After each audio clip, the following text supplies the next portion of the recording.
Hello दोस्तों। साथियों, आज की क्लास हमारी एक स्पेशल टॉपिक पर है। आज हम लोग पर्टिकुलर किसी सब्जेक्ट पर बात नहीं करेंगे। साथियों, आज हम काफ़ी लंबे समय से कुछ लोग इस चीज़ के बारे में डिमांड कर रहे थे कि इस टॉपिक पर क्लास एक की जाए, तो उसी के कंटेस्ट में ये क्लास आज हमारी होगी। साथियों, आज हम जो है एक स्पेशल टॉपिक पर बात करेंगे और वो टॉपिक होगा आज हमारा उत्तर प्रदेश लोक सेवा आयोग के द्वारा आयोजित की जाने वाली जो परीक्षा होती है, पीसीएस की परीक्षा, यूपी पीसीएस, उसमें परीक्षा के पैटर्न के बारे में, परीक्षा के स्वरूप के बारे में और परीक्षा का जो पूरा प्रोसीजर होता है स्टार्ट से लेकर और लास्ट तक, उसके बारे में जानने का प्रयास करेंगे कि परीक्षा का जो आयोजन होता है वो कितने चरणों में आयोजन होता है और प्रत्येक चरण में कितने प्रश्न पत्र होते हैं और प्रश्न पत्र किस से संबंधित होते हैं, किस विषय से संबंधित होते हैं। तो ठीक है दोस्तों, आज की क्लास उन सभी लोगों के लिए काफ़ी इम्पोर्टेंट होने वाली है जो कि लोक सेवा आयोग की तैयारी करने के लिए अपने एक तैयारी कर रहे हैं, या फिर जो लोग सिविल सर्विसेज के लिए प्रिपरेशन करना चाहते हैं, उन सभी के लिए काफ़ी यूज़फुल, काफ़ी इम्पोर्टेंट ये क्लास आपकी होने वाली है। काफ़ी इन्फॉर्मेशन आपको इस क्लास से मिलने वाली है। तो ठीक है दोस्तों, आइए स्टार्ट करते हैं। आज हम उत्तर प्रदेश लोक सेवा आयोग के द्वारा आयोजित की जाने वाली परीक्षा यूपीपीसीएस के परीक्षा के स्वरूप। देखिए दोस्तों, उत्तर प्रदेश लोक सेवा आयोग के द्वारा प्रत्येक वर्ष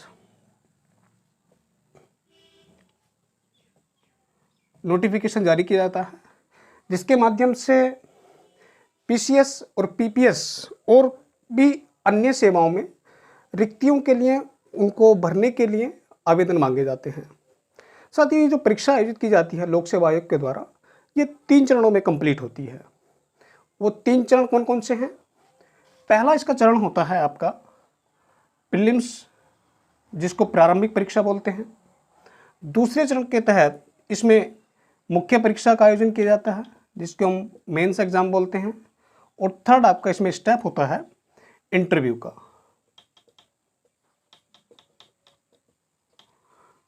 तो इन 3 चरणों के माध्यम से उत्तर प्रदेश लोक सेवा आयोग परीक्षाओं का आयोजन करता है पीसीएस के थ्रू, और इसमें पीसीएस रैंक के जो ऑफिसर्स होते हैं उनका रिक्रूटमेंट होता है। तो देखते हैं, सबसे पहले यदि हम प्रीलिम्स की बात करें तो प्रारंभिक परीक्षा का आयोजन जो होता है वो आवेदन के पश्चात सबसे पहले चरण में किया जाता है। इसके तहत इस परीक्षा में 2 पेपर आयोजित किए जाते हैं। एक तो होता है आपका जीएस का फर्स्ट पेपर और एक होता है आपका सेकंड जीएस का सेकंड पेपर। जीएस का जो फर्स्ट पेपर इसमें होता है, देखिए सबसे पहले तो हम एक चीज़ जान लें कि जो प्रारंभिक परीक्षा का जो स्वरूप है, उसका जो पैटर्न है वो एमसीक्यू टाइप में होता है। बहुविकल्पीय स्वरूप जो होता है परीक्षा का, उसके तहत प्रारंभिक परीक्षा का आयोजन किया जाता है। इसमें जो है जितने भी प्रश्न होते हैं उनके लिए आपको जो है एमसीक्यू टाइप आंसर देना होता है। ठीक है, बहुविकल्पीय टाइप में इस परीक्षा का आयोजन किया जाता है। इसमें 2 पेपर होते हैं, जीएस फर्स्ट और जीएस सेकंड। जीएस फर्स्ट के तहत सामान्य अध्ययन से संबंधित प्रश्न पूछे जाते हैं। इसका एक पर्टिकुलर आपका आयोग के द्वारा एक पाठ्यक्रम, एक सिलेबस जारी किया जाता है और उसी सिलेबस से जो है यहाँ पर प्रश्न बनते हैं। दूसरा है आपका जीएस सेकंड। ये बेसिकली सीसेट का एग्ज़ाम होता है। CSAT, civil services aptitude test. इस परीक्षा के माध्यम से आयोग परीक्षार्थियों का एप्टीट्यूड टेस्ट करता है, एप्टीट्यूड चेक करता है उनका। लेकिन इसकी अपनी एक विशेषता है।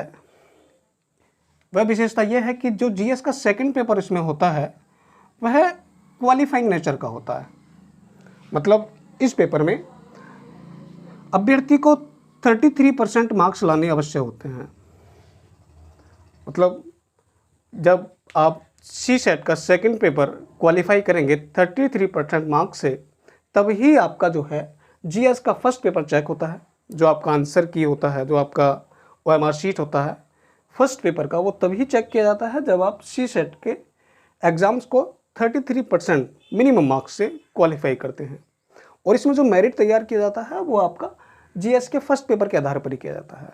इसमें जो शॉर्ट लिस्टेड किया जाता है आयोग के द्वारा कैंडिडेट्स को मेंस एग्जाम के लिए, वह जीएस के फर्स्ट पेपर के आधार पर ही किया जाता है।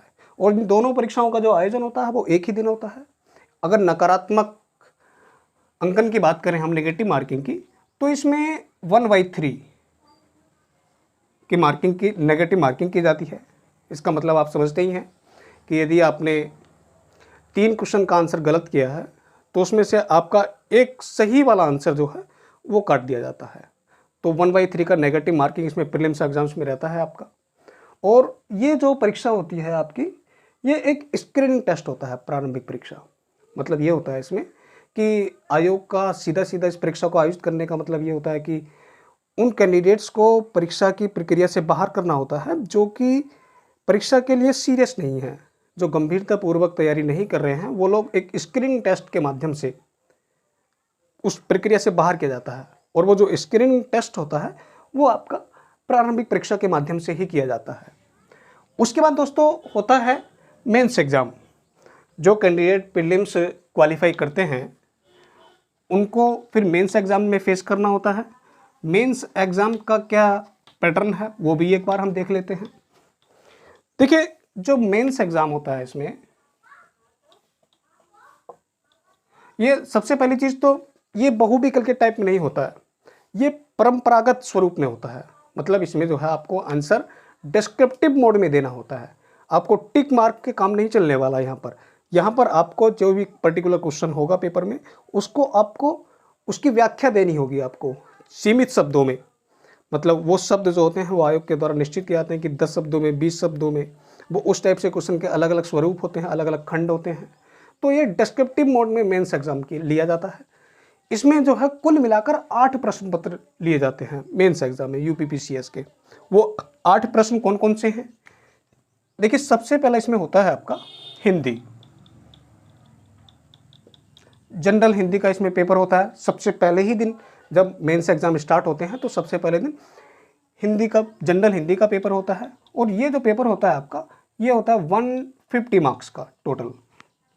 उसके पश्चात जो सेकंड पेपर इसमें होता है मेंस एग्जाम में, वो होता है आपका एसए का। और एसए भी जो है वो भी 150 मार्क्स का ही होता है। तो ये दोनों पेपर, पहला हिंदी और दूसरा एसए, ये दोनों ही 150 और 150, मतलब कुल मिलाकर 300 नंबर के ये पेपर होते हैं। उसके पश्चात जो थर्ड पेपर होगा मेंस एग्जाम में, वो होता है जीएस का फर्स्ट पेपर। जीएस का फर्स्ट पेपर, इसमें सामान्य अध्ययन के कुल मिलाकर 4 प्रश्न पत्र होते हैं। ये होता है आपका जीएस का फर्स्ट। ये इसमें टोटल जो मैक्सिमम मार्क्स होते हैं वो होते हैं आपके 200 मार्क्स। इसके पश्चात फोर्थ पेपर होता है, ये भी आपका जीएस का सेकंड पेपर होता है। सेकंड पेपर ये भी आपका जो है कुल मिलाकर 200 अंकों का होता है। पांचवा जो पेपर इसमें होता है वो जीएस का थर्ड पेपर होता है। जैसा कि मैंने आपको बताया अभी कि जीएस के इसमें 4 पेपर होते हैं।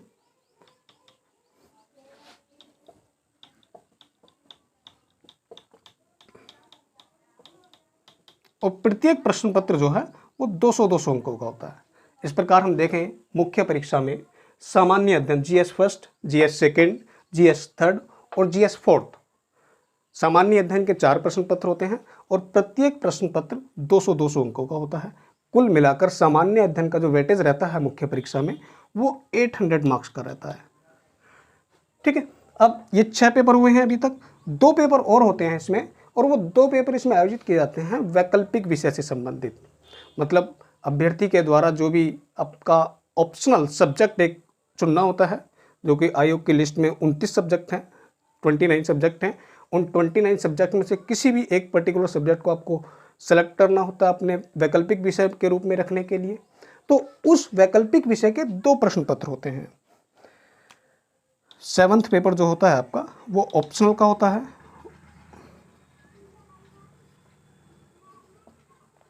ऑप्शनल का होता है पेपर फर्स्ट, ये भी आपका 200 मार्क्स का ही होता है। और सेकंड पेपर होता है इसमें, ये भी 200 मार्क्स का होता है। इस प्रकार देखें यदि हम, तो आपका जो वैकल्पिक विषय है, वैकल्पिक विषय का जो वेटेज रहता है कुल मिलाकर वो 400 मार्क्स का रहता है, 400 अंकों का रहता है। तो ये मुख्य परीक्षा में 8 प्रश्न पत्र होते हैं कुल मिलाकर। यदि हम देखें टोटल इसका हम यदि करें तो 300 और 811 और 4 1500, तो कुल मिलाकर 1500 नंबर का इसमें जो आपका मुख्य परीक्षा रहता है। अब इसके पश्चात जो लोग मुख्य परीक्षा क्वालिफाई करते हैं और जिनको इंटरव्यू कॉल किया जाता है, जिन लोगों को, वो आपके वैकेंसी के सापेक्ष किया जाता है 3 गुना ज़्यादा। यदि हम मुख्य परीक्षा की बात करें तो जो मुख्य परीक्षा के बाद जिन लोगों को मेंस के लिए बुलाया जाता है वो लगभग 7 से 10 गुना लोगों को बुलाया जाता है। एक एग्जांपल के तौर पे मैं बताता हूँ यहाँ पर कि जैसे मान लेते हैं कि 1000 वैकेंसी हैं कुल मिलाकर, तो नोटिफिकेशन जारी हुआ है उसमें 1000 वैकेंसी हैं, तो प्रीलिम्स के बाद, क्योंकि प्रीलिम्स में तो सभी लोग अपीयर होंगे, प्रीलिम्स के बाद जिन लोगों को मेंस के लिए बुलाया जाएगा वो इन 1000 वैकेंसी के 7 से 10 गुना तक होंगे। मतलब वो कैंडिडेट की संख्या जो होगी उनकी वो 7000 से और 10,000 के बीच में होगी। ये आयोग पर डिपेंड करता है कि वो कितनी कैंडिडेट को जो है मेंस के लिए अपीयर करता है।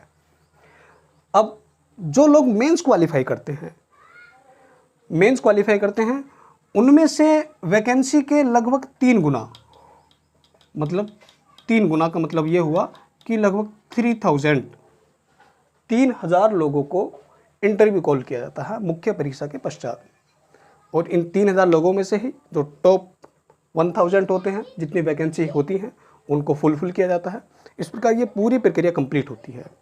अब मुख्य परीक्षा की यदि हम बात करें तो मुख्य परीक्षा में देखा हमने कि 1500 नंबर का पूरा रहता है मुख्य परीक्षा, बहुत बड़ा रोल रहता है इसमें। प्रारंभिक परीक्षा जो रहती है वो आपका सिर्फ एक स्क्रीनिंग टेस्ट है, उसका कोई अपना इतिहास नहीं रहता है। फाइनल जब मेरिट तैयार होता है इंटरव्यू के पश्चात, तो उस समय प्रारंभिक परीक्षा में जितने भी अंक आपने प्राप्त किए हैं वह आपके फाइनल मेरिट में नहीं जोड़े जाते हैं। वो सिर्फ एक एलिजिबल टेस्ट होता है कि आप मुख्य परीक्षा के लिए आप एलिजिबल हो गए हैं। अब यदि हम इंटरव्यू की बात करें तो इंटरव्यू जो रहता है इसमें यूपी पीसीएस में वो कुल 100 मार्क्स का रहता है। तो आप देखें तो इंटरव्यू का भी बहुत बड़ा रोल इसमें नहीं है, लेकिन आपके सिलेक्शन में जो सबसे बड़ी भूमिका निभाता है वो परीक्षा का जो चरण होता है वो होता है आपका मेंस एग्ज़ाम के माध्यम से ही आप अपने सिलेक्शन को श्योर कर सकते हैं। आप जितना अच्छा परफॉर्म मुख्य परीक्षा में करेंगे उतने ही संभावनाएं आपके सिलेक्शन की ज़्यादा बढ़ जाती हैं, क्योंकि इंटरव्यू का भी रोल जो है इसमें काफ़ी कुछ नहीं रहता है। 100 नंबर का इंटरव्यू रहता है और 100 में भी एक चीज़ ये भी रहती है कि जो मिनिमम मार्क्स होते हैं वो प्रत्येक कैंडिडेट को दिए ही जाते हैं आयोग के द्वारा। जैसे ही इंटरव्यू फेस करता है कोई भी कैंडिडेट तो उसको मिनिमम मार्क्स एक दिए ही जाते हैं, चाहे वो आयोग के द्वारा पूछे जाने वाले प्रश्नों का आंसर करे या ना करे, लेकिन मिनिमम मार्क्स जो है वो दिए ही जाएंगे। तो जो आपका सिलेक्शन में जो रोल प्ले करता है वो आपका मेंस एग्ज़ाम इसमें रोल प्ले करता है। तो ठीक है दोस्तों, ये जो है हमने देखा यूपी पीसीएस परीक्षा का पूरा स्वरूप। 3 चरणों में परीक्षा आयोजित की जाती है, प्रारंभिक परीक्षा, मुख्य परीक्षा और आपका इंटरव्यू। प्रारंभिक परीक्षा एक स्क्रीनिंग टेस्ट होता है, मुख्य परीक्षा मुख्य भूमिका निभाता है इस पूरी परीक्षा की प्रक्रिया में, और उसके बाद में होता है इंटरव्यू। और मुख्य परीक्षा और आपका इंटरव्यू कुल मिलाकर ये आपका हो जाता है 1600 मार्क्स का। तो इन 1600 मार्क्स के आधार पर ही फाइनल मेरिट तैयार किया जाता है। दोस्तों ये था आपका, काफ़ी लोग इसके बारे में मुझसे, कई लोगों ने बोला भी कि इससे संबंधित एक क्लास की जाए, तो ये मेरा प्रयास था यूपी पीसीएस की परीक्षा का पैटर्न समझाने के लिए। इसके अलावा भी यदि आप किसी अन्य परीक्षा के बारे में जानना चाहते हैं, जैसे कि यूपीएससी होता है संघ लोक सेवा आयोग, उससे का जो परीक्षा का स्वरूप है वो क्या है, कितने चरणों में परीक्षा आयोजित की जाती है और किस किस चरण में कितने पेपर लिए जाते हैं, उससे संबंधित भी क्लास यदि हम कर लेंगे, यदि आप लोग इसके बारे में सुझाव अपने देंगे तो उससे संबंधित भी हम क्लास अटेंड करेंगे।